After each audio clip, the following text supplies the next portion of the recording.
One of the most recognisable groups of living mammals that can be found in many of the world's forests are deer, and an amazing lineage of animals that humans have long been fascinated with. But when it comes to thinking about prehistoric animals, deer are likely not the first animals that even come to mind, even though there were many incredible extinct species. I recently made a video on giant and weird prehistoric deer, but apparently you were all not satisfied with the 20 deer mentioned in the last video, and so here I am back with a lot more. Let's dive in, shall we? First in our cohort of many deer is the Cretan deer, Candiacervus. This deer was native to its namesake, the island of Crete, from the end of the Middle Pleistocene, around 200,000 years ago to the very end of the Pleistocene. It was previously suggested that they were closely related to, if not in the same genus as the famous giant deer Megaloceros, but this was revised and their closest relative is now accepted as the fallow deer, Dama. During the Pleistocene, the island of Crete had very few, if any, large herbivorous animals, which led Candiacervus to fill numerous niches in a very short period of time,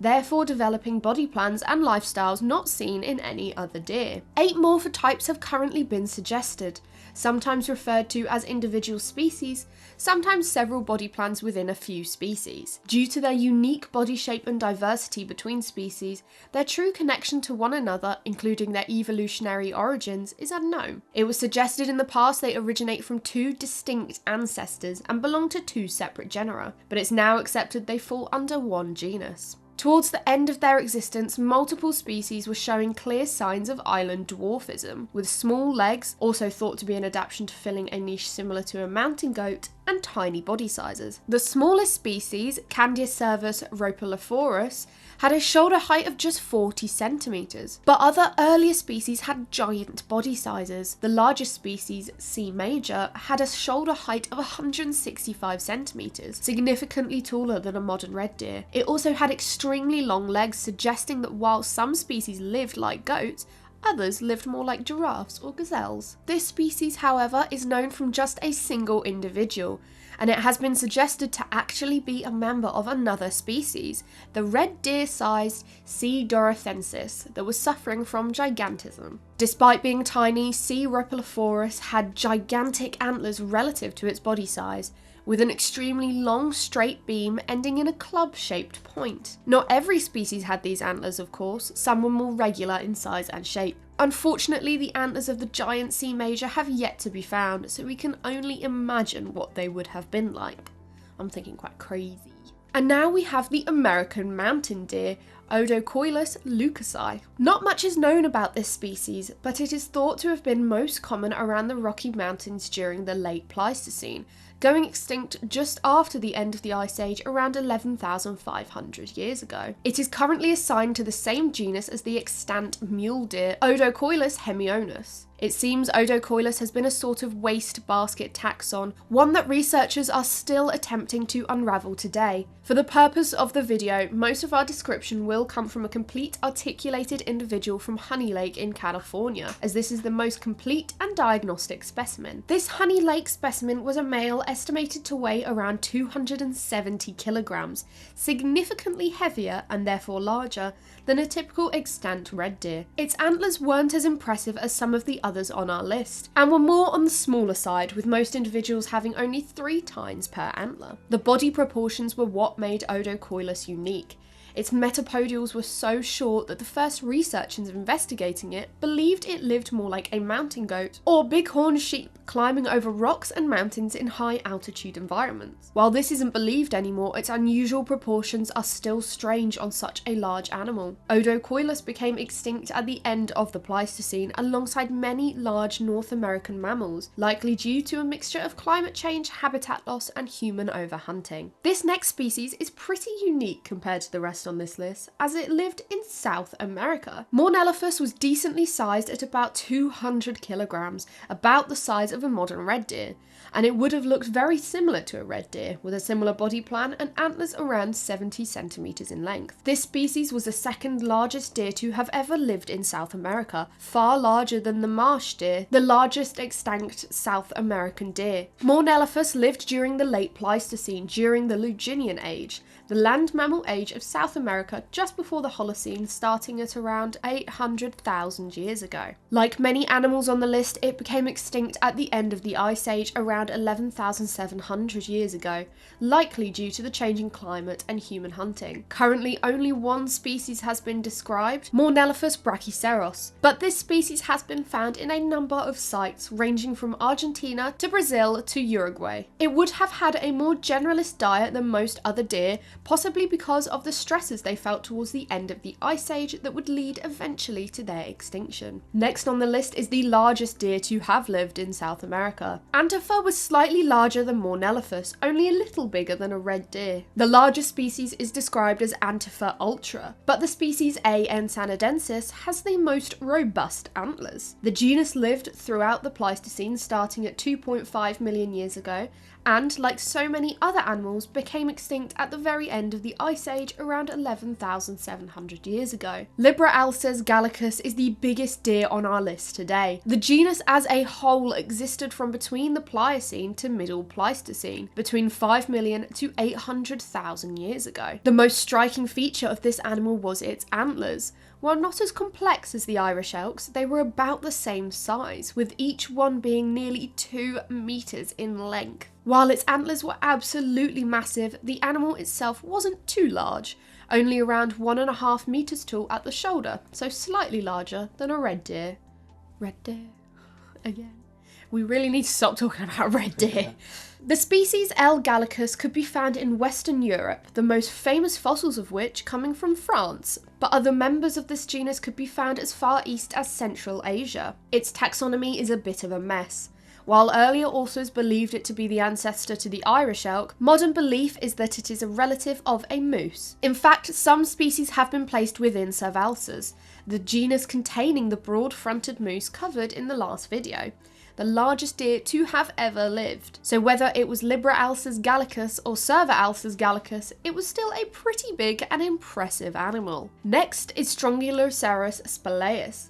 Now, this deer hasn't exactly been considered valid for close to 200 years, but the story is too interesting to ignore, and it does involve an unusually giant deer that really did exist. When Richard Owen, the same person who coined the name dinosaur, was investigating the bones of animals found in Kent's Cavern, he categorised his deer bones into 2 different groups. The first were smaller deer that aren't extinct, the roe deer, fallow deer, red deer and reindeer, which is extinct in Britain now but isn't elsewhere. The second group was the extinct giant deer group. Most of these were identified as Megaloceros giganteus, the giant deer, which we covered in the previous video. But there are a few bones that didn't match the giant deer, and these made up the second species of group 2, the so-called gigantic cave deer Orchonoceros spelaeus. Owen classified this species based on a few features. Its jaw was massive, far larger and bulkier than a Megaloceros's. The specimen described by Owen wasn't actually even fully grown,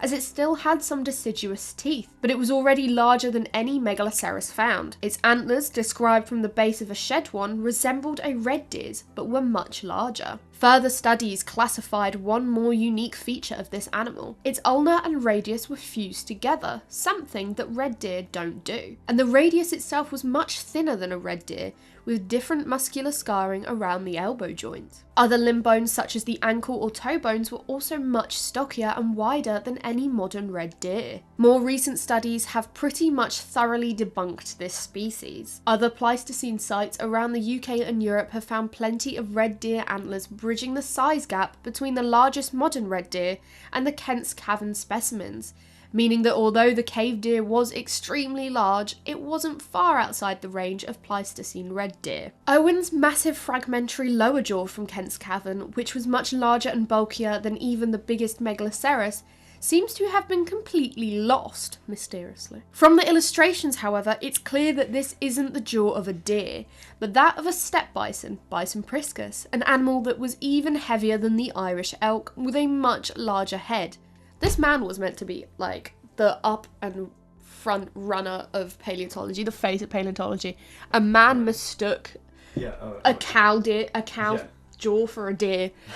Other specimens attributed from other sites by other authors have all been identified as other animals, mainly those of Irish elk, steppe bison and red deer. That fused ulnar radius mentioned earlier has been identified as belonging to a wild horse. One interesting point in these studies is that the Kent's Cavern cave deer is well outside the range of a modern red deer, but its size, stockiness and antlers overlap with the largest Wapiti, suggesting that maybe this mystery species of giant deer was a rare example of a Wapiti living side by side with the red deer. Unfortunately, the current evidence is insufficient to prove this. The only way to tell the two apart definitively is by having a complete antler, which hasn't been found in Kent's Cavern yet.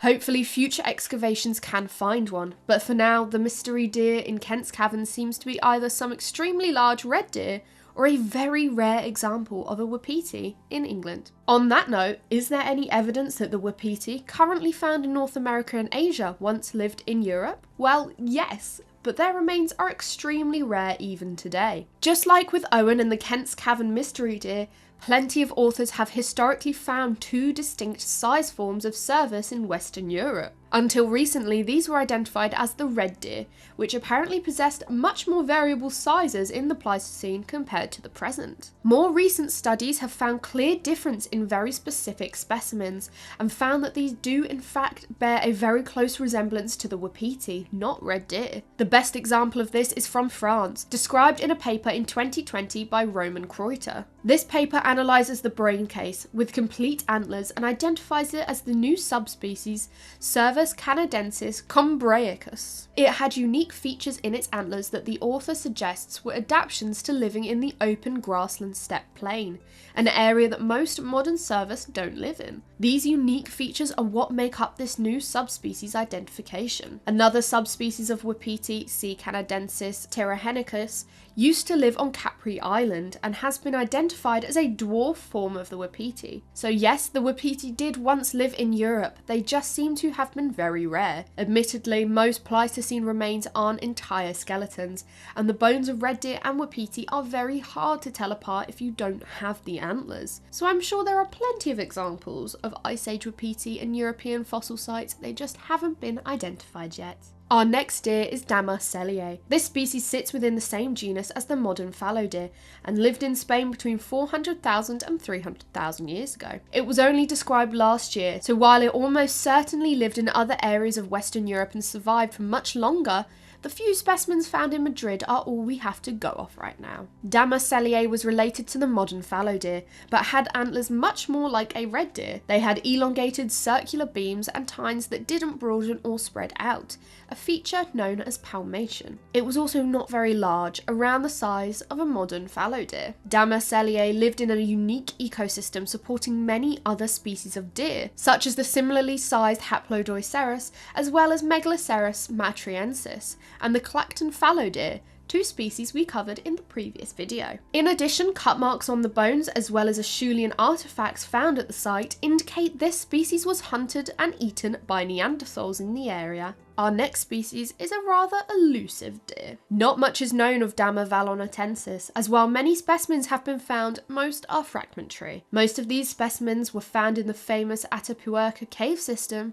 so we know definitively it lived in Spain around 700,000 years ago. Despite Atapuerca being famous for its abundance of extinct human remains, these specimens don't show any signs of human predation. Instead, it seems they were dragged into the cave by various predators, mainly the cave hyena. In the deposit they are found in, they make up the majority of bones found there. From what has been found, they would have been similar in size to their modern relative, the fallow deer. Fallow deer, red deer, Megaloceros, it never stops.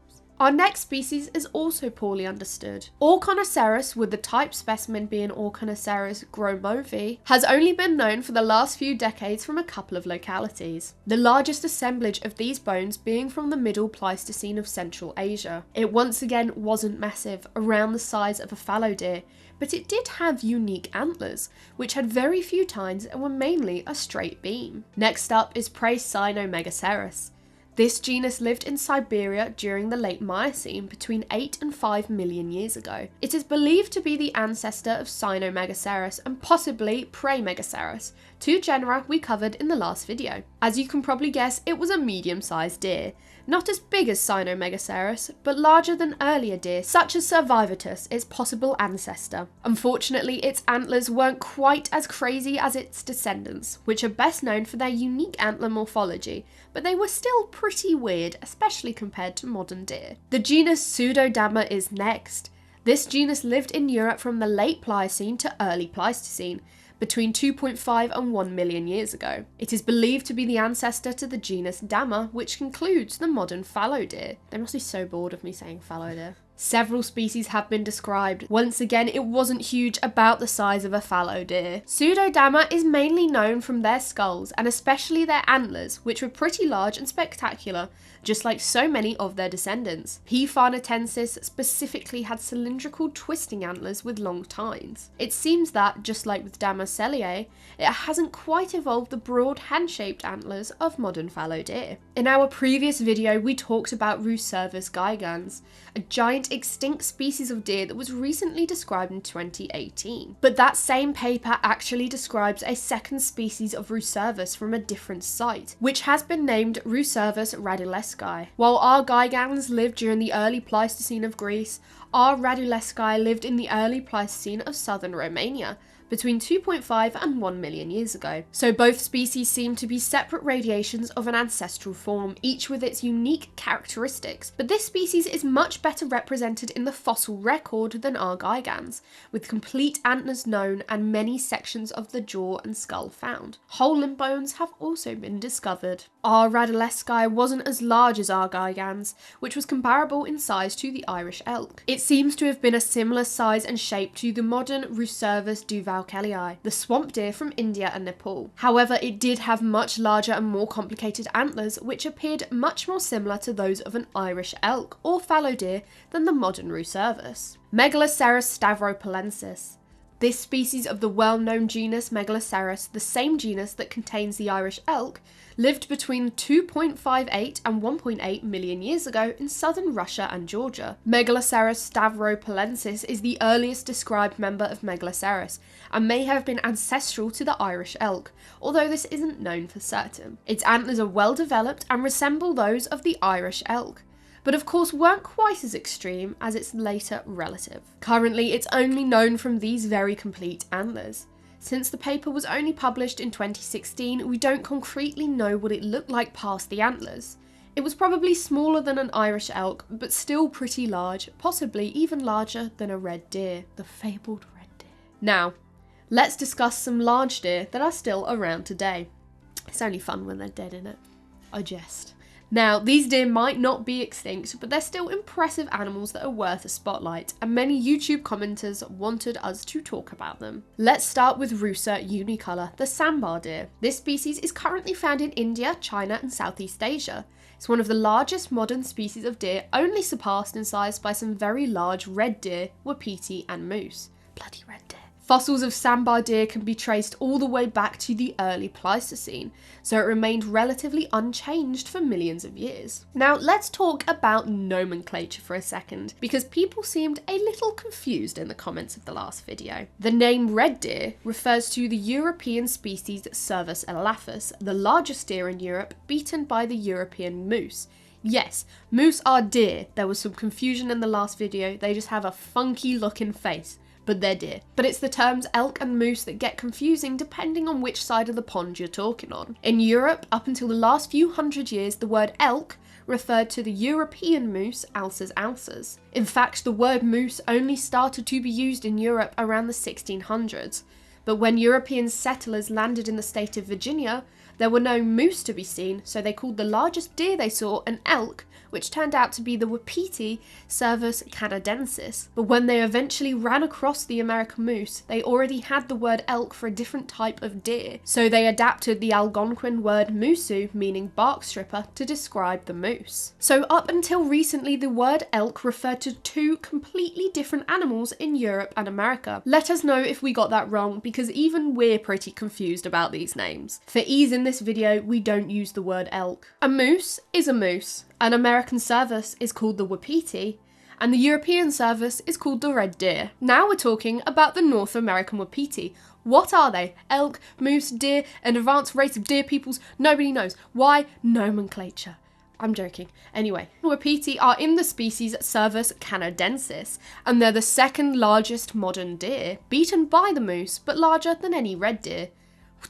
Too many words! Wapiti are found in North America and Central to East Asia. It is very similar to the red deer, to the point that for a very long time they were thought to be the same species. Modern DNA analysis has shown that they are two distinct species, however. Its name comes from the Shawnee and Cree word for white rump, named after the whitish fur around its tail and posterior that puffs up when the animal feels threatened or is courting a female. This brings us onto Elaphurus davidianus, also known as the Milu deer. While this species currently lives in the subtropical river valleys of China, it is considered extinct in the wild, as it was very nearly hunted to extinction by the late 19th century. Populations in French and German zoos were bred over the centuries, and by the 1980s, several dozen individuals were donated to the Chinese government to be reintroduced to the wild. As of 2020, almost 10,000 can be found in the wild or on nature reserves. It should be noted though that none of these are true wild Milu deer.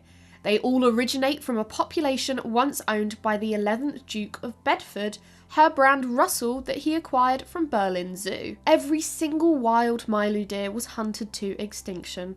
History lesson over, folks. And lastly, we come to the white-lipped deer, Cervus albrorostris, also known as Thorold's deer or baikunlu. This species is commonly called the white-lipped deer after the white fur around its mouth that distinguishes it from other cervus like the red deer or wapiti. It is considered vulnerable in the wild and can be found in many regions of China. It's a very large species of deer, similar in size to its relatives, the red deer and wapiti. And that brings us to the end of our video, folks. I hope you enjoyed the second part to our big deer video series. While researching, we actually found a surprising amount of deer looking non-deer, so if you would like a video on things that look like deer but aren't actually deer, please let me know. For now, thank you for watching and see you next time. And don't forget to follow the new channel for more 7DOS, and our Instagram, and our TikTok, and my Instagram, and this channel, and like it, and everything. That was everything, right? Yeah, pretty much. Subscribe.